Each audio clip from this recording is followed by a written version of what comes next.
Some 22 years ago, I got to test drive a brand new Lanos and Nubira. And I also got to drive a brand new Sophia. And at the time, had someone asked me which brand was gonna thrive and know success, I would have told you without a shadow of a doubt that Daewoo was gonna outlive us all, just based on design and styling and content and value, and boy was I ever wrong. I also got to drive a Rio RXV a few years later, and the point I'm trying to make is that let's just say you drive around in a 2010 or 2011 Kia Sportage, okay? And you decide maybe it's time to switch it up and show up at your local Kia dealer to find out how little they're gonna give you for the Sportage. And then you start shopping around and looking at what's in the showroom, if the showrooms have anything to, in stock or on the lot or whatever. And you happen upon, say, this vehicle, a brand new 2022 Kia Sorento SX plug-in hybrid. Your mind will literally go, because this vehicle, now after a few days of spending a fair amount of time behind the wheel, it is essentially, how can I put this? Kia has only Kia in common with vehicles or the brand that they used to be only a decade ago. And I think above all the current Kia vehicles, this one is the most indicative of how serious, of how determined Kia is to essentially take over the automotive industry. Well, and when I say that, I am considering Hyundai's efforts and Genesis's efforts as well.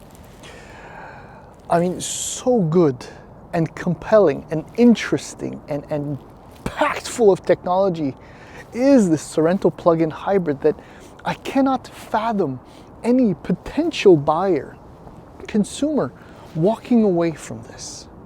And yet I know I would, absolutely would.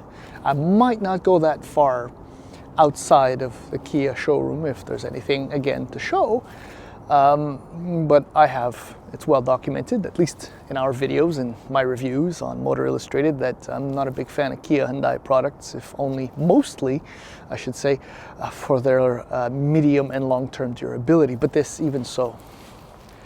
Anyhow, look, what I'm trying to tell you is that this Sorento is just, it's the third one I drive, and it's just absolutely impressive. So what I'm going to do in the following video is do the usual walk around. It's going to be a little bit, well, I say that, then it won't be, a little bit briefer than usual because we've seen the Sorento. And then we're going to take it for a drive, and I'm going to try really, really hard to keep it concise because there are a lot of things that need to be said. I always have a lot of things to say about plug-in hybrids, and maybe throw in a little bit of a comparison with the hybrid version on paper, at least, and say why, well, I wouldn't get the plug-in hybrid, that's for sure. Now, if I'm walking into a Kia showroom after 10, 12 years with the same Kia product and I spot this thing in a showroom, I mean, I'm going to be blown away on a number of levels, but just for the styling, I mean, just one very quick lap around the new Sorento, and it is easily in the top 3 most attractive midsize SUVs your money can buy. I mean, it kills whatever Ford has to offer. It does the same thing to Toyota products. I mean, I think aesthetically, personally, it's up there with, say, the Volkswagen Atlas Cross Sport and the Tiguan.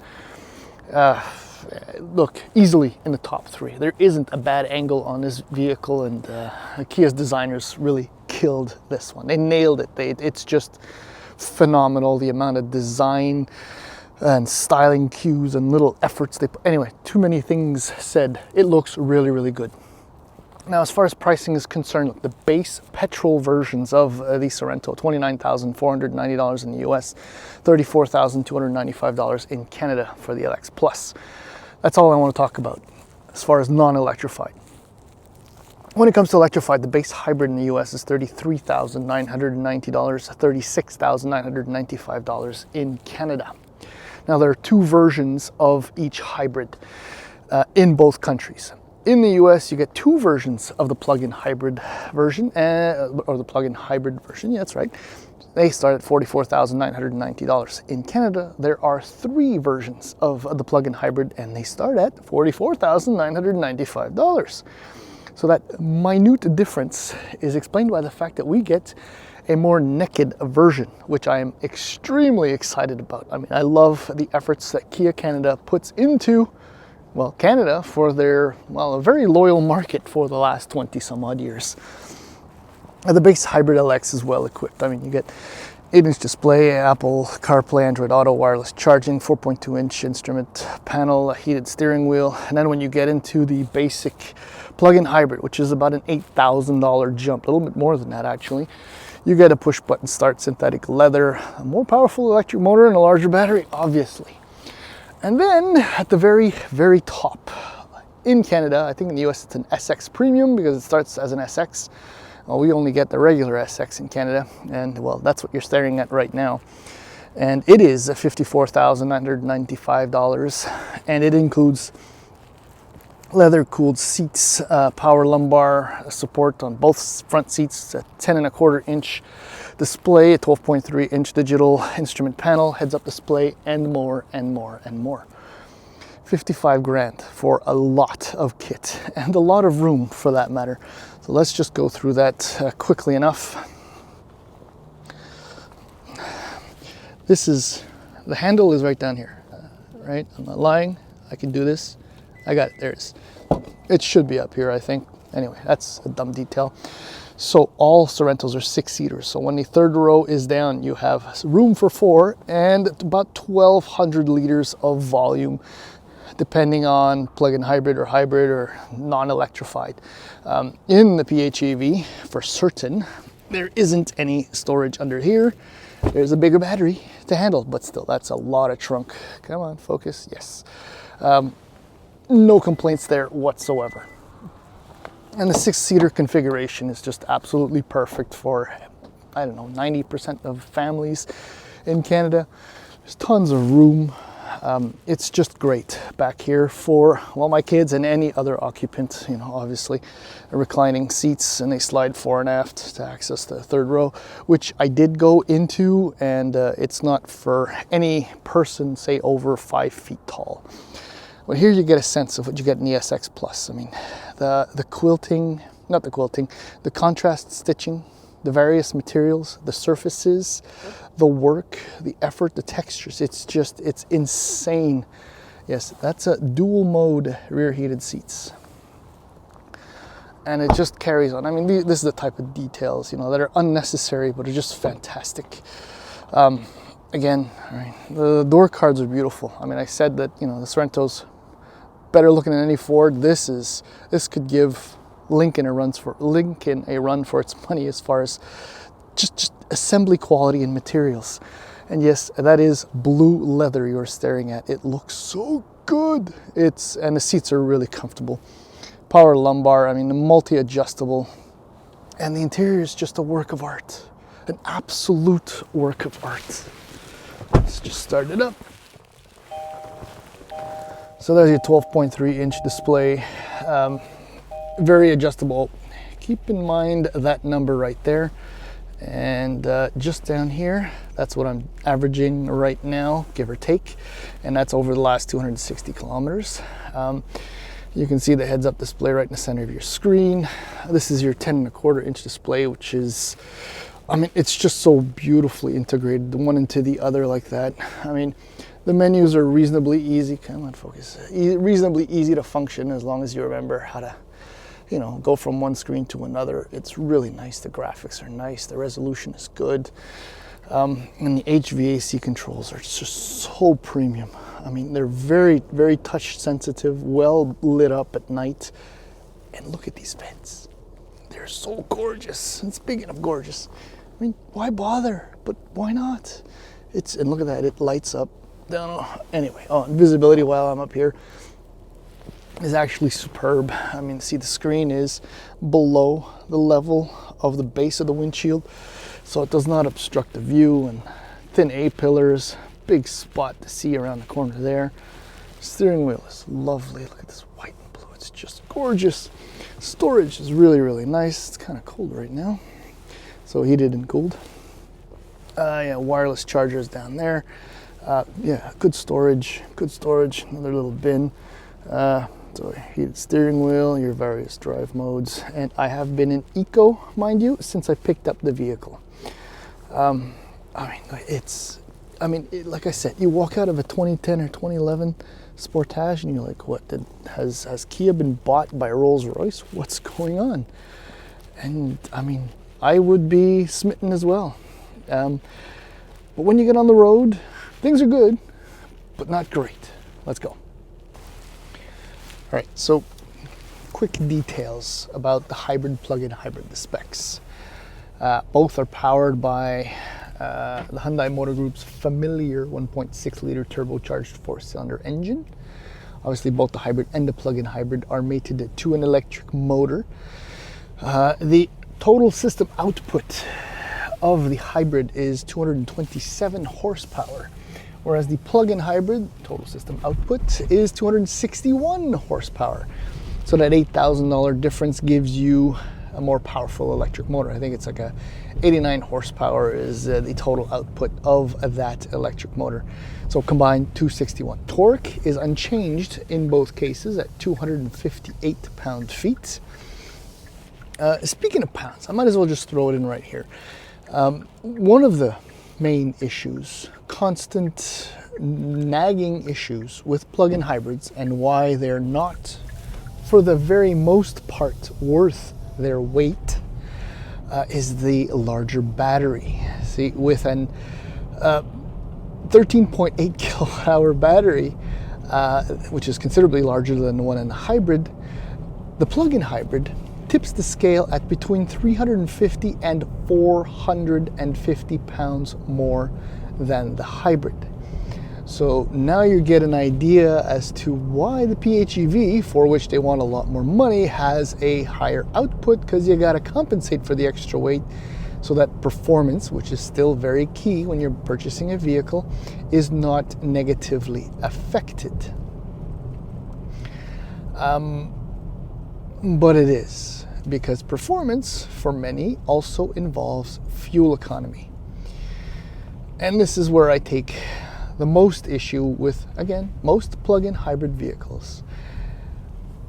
Just to note, okay? So on a full charge, the plug-in hybrid version of the Sorento is supposed to deliver 51 kilometers of range, or 32 miles. I have seen indicated 50 kilometers. So as far as, you know, the way everything works and the projected range, I believe it. I have, unfortunately, not been able to drive more than a few seconds at a time without the petrol engine turning on. So whatever fuel efficiencies I should expect from the larger electric motor and the larger battery, I'm not experiencing them. It has been cool for the last few days here in the greater Montreal area. Temperatures ranging from -3 degrees Celsius all the way up to about 5. So that's not cold yet anyway. So I suspect this is going to be worse, you know, in a month from now. So I have not been able to experience the 51 kilometers of range. I do know when I'm running on electricity alone, or at least the electricity, the battery is powering the electric motor, which is running the front wheels, but the petrol engine is recharging or conditioning or doing something to the battery with the battery. But the bottom line, as you saw, I've traveled almost 260 kilometers so far, and about 40 some odd % of that has been done in the city, or at average speeds of no more than, say, 50 kilometers an hour. And I'm averaging 7.6 liters per 100 kilometers. So on a paper, the hybrid is supposed to average about 6.7 liters per 100 kilometers, whereas the plug-in hybrid is supposed to average 3. So I think that works out to like 2.8 liters per 100 kilometers in the city, 3.2 on the highway. No way.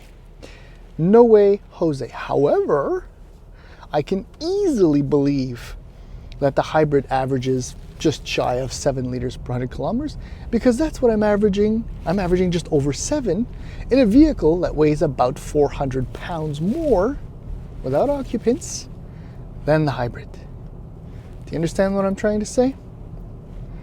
So they want more for worse fuel efficiency in the real world. I know a lot of people figure that I'm full of crap because I crap on plug-in hybrids, but with a few exceptions, 2 possibly, where you actually get decent range, and say no hybrid or no petrol alternative in some cases, plug-in hybrids are not green. You consume more fuel in the real world. Having said all of that, the thing is, driving the Sorento is wonderful. I really have nothing negative to say. I mean, as far as performance is concerned, I've been consciously trying to be reasonable on the accelerator and be patient with throttle response as I've been driving in eco mode all week. So I guess now's a good time. Smart is always a good option for most Kia products. It demonstrated that the system is smart enough to figure out, what to do based on driver inputs. A little bit sharper throttle response or dulling it for better fuel economy. In sport, okay, so I'm on. Yeah, throttle response is a little bit sharper, but not that much. I mean, the 6-speed automatic transmission, just standard, kind of did kick down eventually. Ride quality is excellent. Steering is nice. It's everything you would expect a mid-size SUV to feel like when you're behind the wheel. As far as all that is concerned, it's really, really good. The ride is comfortable. It's reasonably quiet in the SUV, even at highway speeds. The real issue is the extra weight and the lacking real-world fuel economy that a plug-in hybrid version is supposed to give you. So, as I've said, I would not get the Sorento PHEV. I would possibly consider a Sorento hybrid.